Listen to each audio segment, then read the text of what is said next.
नमस्कार, मैं प्रांशी राठौर और आप देख रहे हैं नेक्स्ट 9 न्यूज।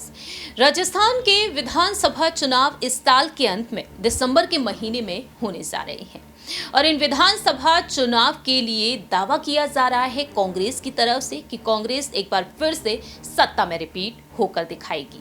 लेकिन दूसरी ही तरफ सवाल यहां पर खड़े होते हैं भारतीय जनता पार्टी को लेकर।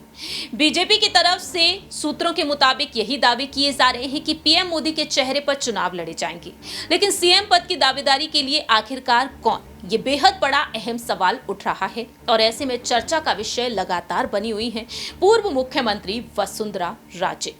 वसुंधरा राजे सिंधिया को लेकर यही कहा जा रहा है कि इस बार बीजेपी हाईकमान उन्हें सेनापति नहीं बनाना चाहते हैं, सीएम उम्मीदवारी के लिए उन्हें आगे नहीं करना चाहते हैं।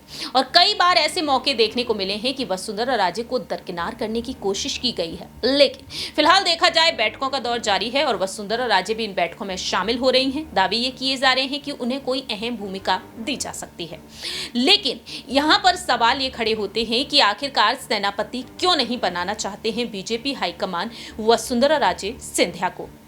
आपको याद दिला दें कि 2018 के विधानसभा चुनाव में एक नारा काफी ज्यादा चर्चा में रहा कि मोदी तुझसे बैर नहीं, लेकिन रानी तेरी खैर नहीं।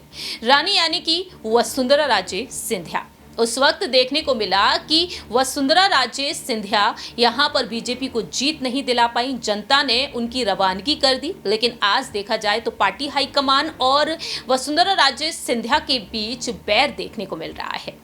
जी हाँ, जानकारी के लिए आपको बता दें कि अब पार्टी और राज्य के बीच कुछ ठीक नहीं चल रहा है। इसके शुरुआती संकेत तभी सामने आ गए जब बीजेपी ने प्रदेश चुनाव प्रबंधन समिति, प्रदेश संकल्प पत्र समिति में वसुंधरा राजे को जगह नहीं दी। हालांकि बात तो काफी पहले की है और पहले से ही बिगड़ना शुरू हो चुकी, लेकिन अब देखा जाए वसुंधरा राजे सिंधिया की पहचान राज्य में बीजेपी के पर्याय के तौर पर होती है।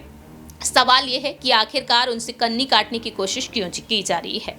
तो अब आपको ये जानकारी रिपीट।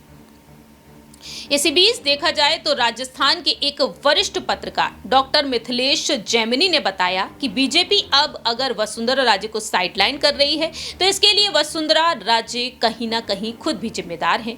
4.5 साल के दौरान उनका जो बर्ताव रहा उसे लेकर पार्टी नाराज है। दावे तो ये तक किए गए हैं कि विपक्ष में बैठने के दौरान दावे तो ये तक किए गए हैं कि विपक्ष में बैठने के दौरान ना उन्होंने सदन में ऐसा कुछ किया जिससे कि ये लगे कि वह बीजेपी को मजबूत कर रही हैं। वहीं दूसरी ही तरफ जब सतीश पूनिया बीजेपी प्रदेश अध्यक्ष थे तब उनके तमाम प्रदर्शनों से भी उन्होंने दूरी बना रखी। इसलिए बीजेपी को अब ये महसूस होने लगा है कि अब वसुंधरा राजे ने पार्टी या संगठन को मजबूत नहीं किया है। परिवर्तन यात्रा का जिक्र भी किया गया। यात्रा में हिमंत बिस्वा शर्मा और पुष्कर धामी जैसे दूसरे राज्यों के मुख्यमंत्री तक आए, लेकिन वसुंधरा राजे सिंधिया नहीं, और उनकी गैर मौजूदगी को भी एक मुद्दा बना दिया गया। ऐसे में देखा जाए यहाँ पर सीएम अशोक गहलोत और वसुंधरा राजे के राजनीतिक संबंध भी सामने आते हैं।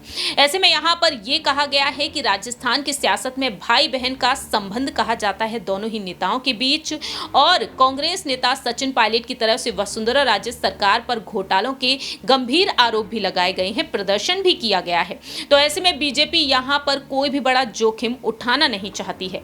वसुंधरा राजे पर अगर बात की जाए तो राजस्थान में बीजेपी के 70 विधायकों में से 40 से ज्यादा पहले ही वसुंधरा राजे के करीबी माने जाते हैं। ऐसे में देखा जाए, कहा जा रहा है कि अगर ज्यादा विधायक बागी होकर निर्दलीय चुनाव लड़ते हैं तो स्थिति ऐसी हो जाएगी, बीजेपी के लिए थोड़ी सी मुश्किल हो सकती है। ऐसे में बीजेपी इस तरह से इतना बड़ा एक्शन ले तो ऐसा कम ही देखने को मिलता है। फिलहाल देखा जाए यहाँ पर एडजस्ट किया जा रहा है। वसुंधरा राजे सिंधिया को लेकर दावे ये किए जा रहे हैं कि उन्हें कोई बड़ी जिम्मेदारी, अहम भूमिका सौंपी जा सकती है, लेकिन यहाँ पर यह देखने वाली बात होगी कि आखिरकार सीएम पद की दावेदारी के लिए वाकई में किसे आगे किया जाएगा। क्या वाकई में वसुंधरा राजे को साइडलाइन ही रखा जाएगा? ये बेहद बड़ा अहम सवाल उठ रहा है। देखते हैं कि राजस्थान में इस बार जीत किसकी होती है, सत्ता में एक बार फिर से कांग्रेस या फिर भारतीय जनता पार्टी। इस खास रिपोर्ट में इतना ही। बाकी की तमाम अपडेट्स के लिए देखते रहिए नेक्स्ट 9 न्यूज।